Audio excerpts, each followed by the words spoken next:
I want to share my story so other people can have a better understanding and more patience, because you can't see it. You can't see the disability, but it's there. You know, your peers may not understand what you're going through.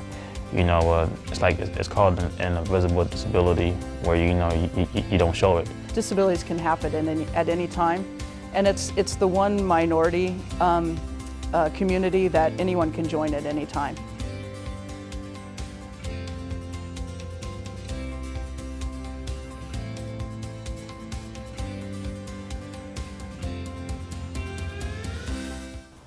My disabilities are, the main thing is my right arm. I can't move my fingers because when I was 12, I was in a car accident and I had a spinal cord injury which caused nerve damage. And so that's been kind of hard because it was my dominant hand and now I have to do everything left-handed, so it's really hard for me. Because, I have dyslexia. And so words to me look a lot different. They jump around here and there.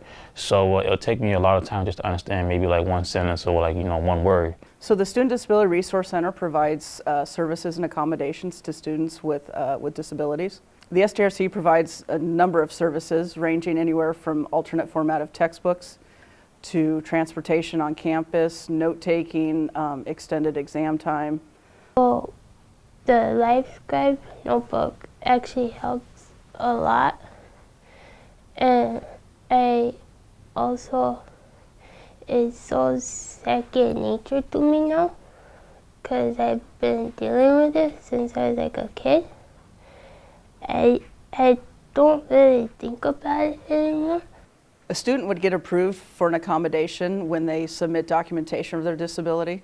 They'll meet with one of our disability counselors, and the disability counselor will review their documentation and have an interactive interview with the disability counselor. At that time, they discuss what accommodations would be most appropriate given their disability, and then those accommodations are then set up. I mean, when I toured here over the summer, I met Kevin O'Brien, who was the head of the SDRC at the time, and he was smiling and welcoming to the students.